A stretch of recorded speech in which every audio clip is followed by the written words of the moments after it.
All right, guys, here to talk about Season 2, Episode 8 of Pushing Daisies. Can you believe it? We've made it to Pushing Daisies Episode 8? Yes, I can. We watched 7 other episodes. I know. It's a crazy thing. That's the natural conclusion. I don't understand what you're saying. They're going places.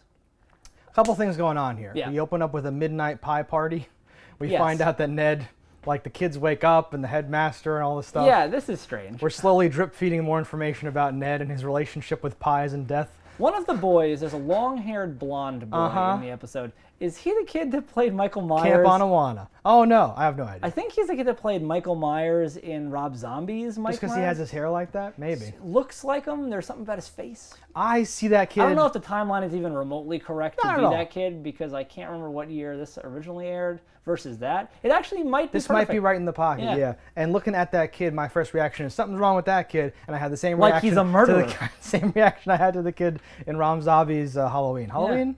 Halloween. Nightmare on Halloween Camp Street? Nailed Road? Okay. But then there's 2 things going on. Yeah. So At the same there's a time. baking test, A bake-off. a bake-off, which is the most ridiculous. Real quick, Cook-off. There's a comfort food Comfort cook-off. food cook-off. And this comfort food cook-off, they are not sure they are entering. There's a thing like, I don't know if we should even do it this year. Blah blah blah. And they have a whole stand and a whole thing. Where I'm like, yeah. who built that? Did they buy that? That looks like the pie hole essentially. Like there's this very expensive, elaborate set for like 7 or 8 like competitors. So if they didn't enter, they took a huge How did they get pile into of it? the competition out. She's like, we should enter, and he's like, I told you no. And then they're like, okay, fine. And it wipes to them being Yeah, there kind in like of. matching costumes and a whole thing. I don't Yeah, feel like they being. do they go every year apparently. They didn't go last year because Chuck died. I was just gonna say. So potentially their set has been constructed and yes. sitting in a warehouse for years. And I don't want to be that critical of this show. It struck me. takes I was place in like, the whole what? thing. Yeah. Because that's a set that would be ridiculous for Yeah. like a cooking show. Yes. It's almost amazing that it was just a throwaway set for an episode of this show, let alone the idea that it was, their set for a cook-off. Which is it even televised? Not It clear. seemed like it could just be for the people in the room. It means a lot to them, yeah. It was almost like a dog show. They had like stadium seating over on the one side, and then like these booths. But every booth has like a theme and a country and a thing and all that stuff as a whole. I like the whole Colonel situation. Sanders guy. He that was humorous. So there was there's like a fake German, pretzel maker? What does he do? Oh God, who are you talking about? There's a guy who has a German accent but doesn't speak German. Oh God, I forgot what he was cooking. That's horrible. Waffles? Yes. Because it's German like, you waffles. unplugged the thing, and then Colonel, dead Colonel Sanders' wife was like, I'm going to partner with him for the chicken and So waffles, she's and then they switched to the other guy. familiar. Was she on Malcolm in the Middle? That is the other Not the one. mother. That's the baker lady or Yeah, the whoever baker she was. lady is who I'm talking about. She is very familiar, yes. I feel like she babysits Dewey or something in an episode. She's probably in a few other things that I would There's know her something from. that I'm like, oh, you're very familiar. She's very familiar, What do I yes. know you from? I can picture her with like a cigarette or something. Oh yeah, hello. And dressed up like really dressed down like a white trash kind of. Perfect. Yeah, Or curlers in the hair or something. She was very familiar, but I didn't bother to look her up. I meant to look her up and I forgot, and now I'm paying for it. She kind of drives the whole thing. There's a bunch of intrigue and mystery. Yeah. Did you like this part? How'd you feel about this? There really there wasn't a traditional case. They stumble into a case. Well, which I always think is funny on these just the two shows. of them. It's just Olive and Ned. I have an issue. What is your issue? My issue is that Olive's been on a bunch of cases before, but she's acting like, oh, it's my chance to help you out with a case, and I'm like, you've been undercover. You and Chuck dress up. No, there's but a whole it's thing never you do. been just the two of them. But she doesn't make it out like that. She's like, she says shit like, is this what you usually do? How does this usually go? And I'm like, bitch, you've been there for a bunch of these. I think it's a gap, and I hate it.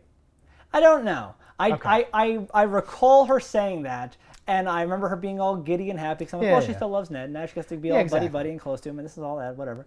But it didn't strike me as like you've done this a million times. I was like, yes, it's never been just you two. I'm like, to not have an investigator with them is interesting. And Ned's, Ned's picked up a few things here and there. He has caught on and caught some criminals without using his gift. But by and large, it is not his job. And it's usually the two that were not there today that are really pulling the weight. That are really speaking Chinese. holding guns. Well, yeah, on they have a lot of people. power. They do. They each have their own powers on this X-Men squad. Yeah. I would have tweaked some of those lines a little bit to be like, can we do it without them? Are we flying solo? Are you sure? What would Emerson do? And like do that sort of thing. It made it seem to me like the writers forgot that she's been on a bunch of cases before. Yeah. It made me feel like not happy about that. I wonder. I don't know if they literally did or not, but something about it. I'm like, did you film these in different sequence? And then you just and then you decided Olive should dress in like a kabuki outfit too, and like guard the bathroom or whatever. Like I don't know what's happening. Maybe It's fine. It's not the end of the world. The main other thing that's happening during this whole thing is Chuck and her dad and Dwight and like that end of it with the ants. That's where Chuck and Emerson are, and that's why they're not a part of this whole case. We've split up our cast basically. Yeah. So having them not there, do you think it helped or hurt this episode? Like, because you ended up with, it was interesting. I think you got the same amount of screen time from them because they were still doing their thing. Right. But it's weird not to have them play off each other. I think that Emerson comes at Olive or like Chuck, and then Ned like gets in the way, or vice versa. Yeah. Or like Chuck piles on to Emerson's coming at Ned, or some stuff Certainly. like that. So splitting them up was interesting because you got to see like, oh, now like Ed is the man, and now Emerson has to be like, it's not so bad, calm down, like relax, and try to do the thing. So I was like, oh, this is like I wouldn't want this to be like a running thing, but I thought it was a positive to split up the cast a little bit. I do like how the to just swing a little bit how whenever Chuck, whenever Chuck was going to get noticed, she always seems to be on the right side of the eye patch. So it's just like, ooh, she just like skips away and doesn't get seen. It's just, I didn't even think about the eye perfect. patch. That's really funny. Yeah, she's like crawling and going to the cemetery.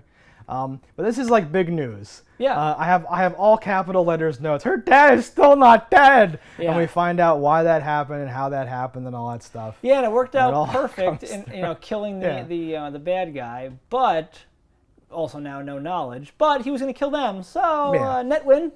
Oh yeah. He was on like a sniper perch, ready to like take aim and be like, I'm killing you again. Yeah, all that stuff.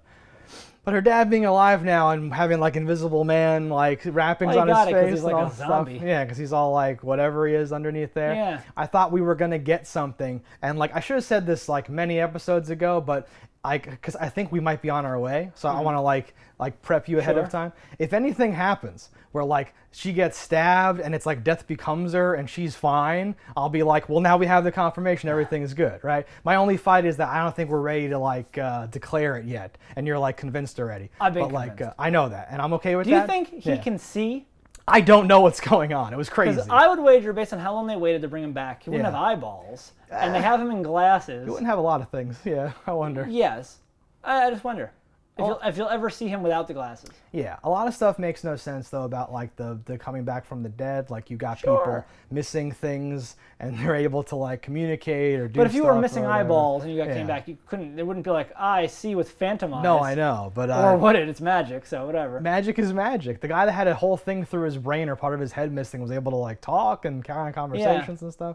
So it's a weird deal. Well, actually, it's very strange because like stuffed animals come back and they have no brain, obviously. Exactly. So if you remove the whole brain, would just the essence of what you were I think what we're getting at is, does the human soul exist?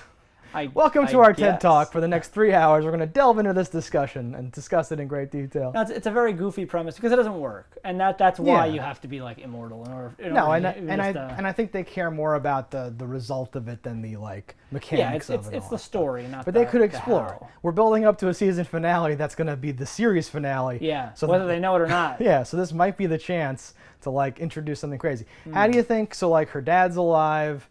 Ned knows now. She was being weird, and now she's like, now it's all like revealed. He rushes in right at the end. He sees the whole thing. She's like, I was going to tell you. And they're in his old house, which somehow was never sold or rented or anything. You're like, what the hell? Well, yeah, because he goes there to like squat there and camp there or whatever, and be like, I'm remembering my horrible life, all that stuff. No, it's very strange. Oh yeah. It is going to ruin their relationship. Like, I don't know. Well, it's certainly going to cause a problem. I think it'll cause a fight until they realize that they were about to die from that other guy, maybe. But even then, you couldn't have known he was going to be there. No. For all you know, Ned could have died. Like, I know. Who knows if he's immune to his own power? which is the craziest thing, which is a perfect segue.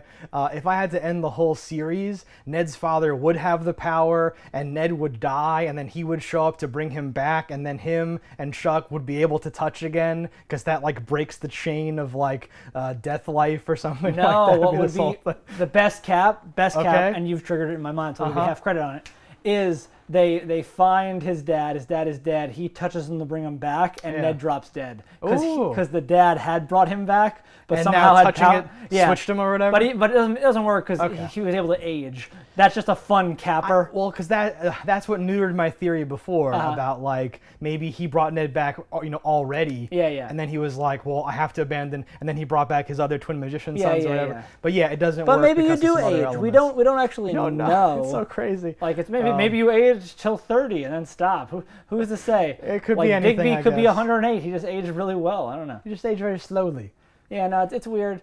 But so I want something with Ned's father and like the power and something to come into play. That's why I'm throwing these things. That was all going to be season 4. Yeah. I know. That's what I really hope something happens at the end of this season that gives us a lot to talk about, and it's not just like it's over. Yeah. Because the whole thing with the pocket watches, with Dwight, with everybody, everything's done now. We're done. Yeah. What else is there to talk about? What am I forgetting? I don't think I'm forgetting anything. We just have 2 more episodes, 3 more episodes. 2 more episodes. So like something that's worth saying is like we haven't had Olive sing in a while, and Olive's voice is fucking amazing in this episode. She's a singer. Where I'm like, damn, you're really good, girl.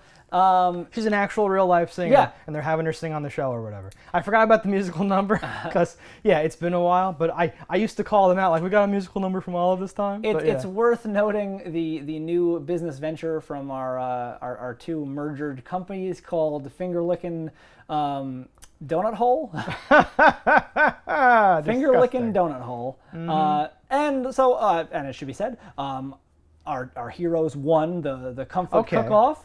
And it was down to the wire. They were running. While we're talking about weird things, yeah. If you look at the last frame or the last part where they're showing them with the trophy and the winner and the blah blah and the pies in the frame, and it's not cut because no one tried it. They just gave them the victory. It looked like the best pie. Yeah. Yeah. And they seemingly gave it to him on looks alone. Yeah. They were the only ones to enter in time because everyone else was dead or like having a merger or their like equipment was sabotaged. So it was only those 2 people. And because Olive like checked that lunch lady out of the way, they were the only entrant, and they won unopposed. I believe the guy who ended up being the murderer, I think he is one of the husbands on Modern Family. Oh boy. I think so. I think this was before he took on that role, if I'm not mistaken. I don't watch that show. He didn't ring a bell. I don't really watch the show either, but he looked very familiar, and I think that's where I'm placing him. Do you like his backstory? I felt some empathy with him. Where he's addicted to chicken? He destroyed his life with fried chicken, because I'm like 2/3 of the way there. You'll get there, don't worry. There. Hey man, you gotta follow your dreams. I'm saying. You have to pick a road and I'll not give you all the skin off change mine. choices. Honestly, they won't do it, but I'm like, just fry up a bucket of skin. I don't want the whole. That's a joke from Roseanne from 25 years ago. Yeah, it's as topical today as it was then. It's an evergreen topic, fried chicken. Yeah, but I think with that, there's an awesome little button though.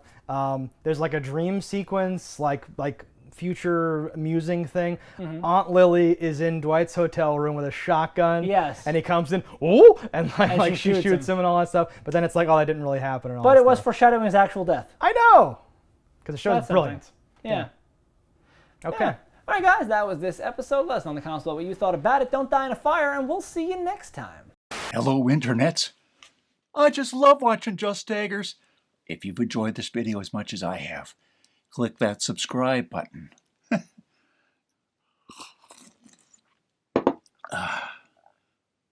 Peace out, homies.